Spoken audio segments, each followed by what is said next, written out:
Good evening and welcome to this edition of Newsnight. My name is Charles Odongtho, and with me in the studio is old man of the clan, Andrew Mwenda. He is the CEO of the Independent News Magazine. Andrew, you're most welcome back. Thank you very much. The week is coming to an end, but so many things. NRM youth fighting yet again. What is going on at Chadondo? Did you watch yesterday? No, I did not watch, but I have heard that the Prom 7 and the Prom Baba's youth fought.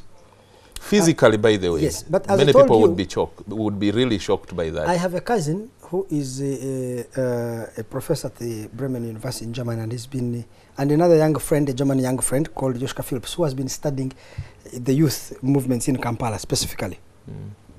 And for how long have they been doing that? More than a year. So one 6 months, another one about a year. And one of the things you learn is the youth in Uganda do not have a particular political orientation, a political ideology. Orientation or ideology, but also belonging. One of these youth who demonstrate with Besigye, it's not that they believe in Besigye's agenda. Many of them are unemployed youth on the streets. They have their own grievances, and they look at these demonstrations as opportunities for them to be able to exhibit their own power and be able to participate in the political process. The same applies inside NRM.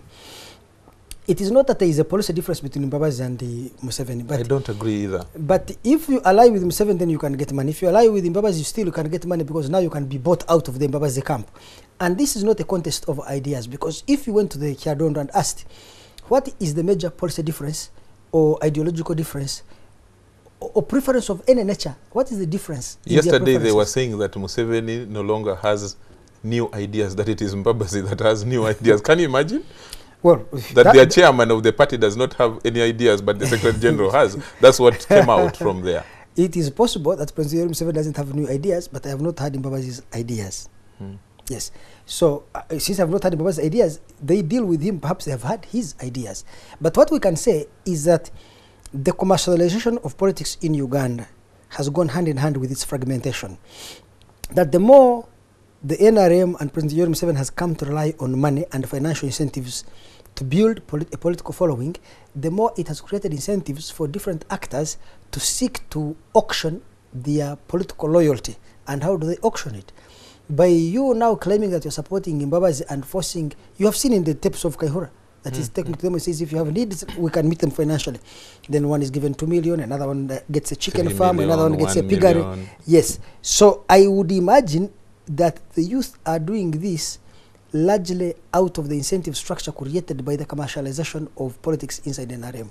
Do you think that maybe, I get this sense that probably as the media, as journalists, we position this debate at a certain high pedestal, that this debate is actually about bread and butter. Like sometimes you say that these youth are now edging towards violence and physical violence involving MPs. You are saying journalists. First of all, I should tell you there is a fundamental weakness with the Ugandan journalists today.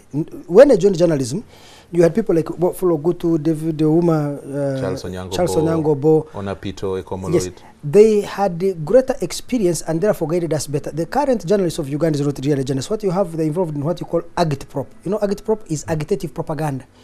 They have frustrations with UMEME, with NSSF, with whichever company it is, rather than understand what the factual issues are and guide the public debate by bringing out the right facts and changing public sentiments and passions to reflect the actual policy process.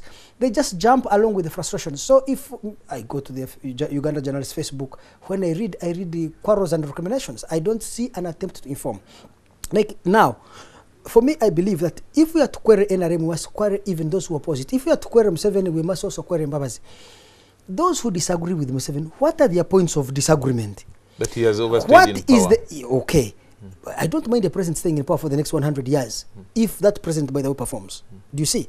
I would therefore rather say, are the health institutions of Uganda working? Are people getting the right health care for the amount of money the government of Uganda is investing in this sector? Is Uganda getting the right quality of education commensurate to the amount of money the government has put in? I wouldn't either. Are we getting the right quality of roads? You see, if we have that, do we need to have electricity distributed by a private company or a public company, a publicly listed company? What are the pros and cons? If the journalists in Uganda were prodding these issues, and using research so that you give informed opinion, I can tell you journalism will change this country. But if you, the journalist, now jumps into bed with the NRM and begins arguing the case of NRM, another one joins FDC and makes a case for FDC. If you enter into partisan arguments, which are driven by emotions rather than facts, then you cannot guide the public to a better destination. So me, you can clearly see, I try to be independent. I want to relate to all the political actors in Uganda, but retain a degree of neutrality and independence, so that every argument I try to rely on facts. Now, sometimes facts may be contrary to public sentiment. I don't go to argue an issue in order for the to be loved by the public. I want to inform the public based on information that they have researched on. So let's ask ourselves, these boys in NRM, what are their points of disagreement?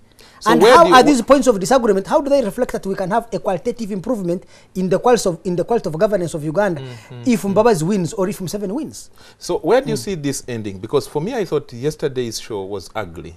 You don't have a situation where the Youth League chairman of the country calls a meeting which is supposed to be strategy meeting, you know, updating the youth on what is going on in the country. And you think that these are future leaders of this country. And then you find even MPs joining them. And then there is their chairs flying around. If you have What's been going to following be the future of this? If you have been following Ugandan politics consistently, you will realize that the more we have deepened democracy in Uganda, the more the politics has gotten commercialized. It requires a lot of money. The more it has been gotten commercialized, the more it has required that people must steal money or sell their assets and plan to retrieve it once they have won elections in order to succeed in politics. That means that people who are public spirited, people who are patriotic, who really want to do public service, have been consistently been eliminated from the political process, and crooks have been entering. So over the years, as we deepen our democracy, you will find that the most successful politicians in Uganda, the largest majority, will be those who are able to steal in order for them to remain in politics. Even inside NRM, there are many young NRM youth who are highly refined, who believe that there must be a debate on issues, there must be a debate on ideology, on values. What should be the values of the NRM? What should be the policy preferences that NRM should look at? Those people are there. But in this scramble for money that is being distributed, those people are crowded out of that debate.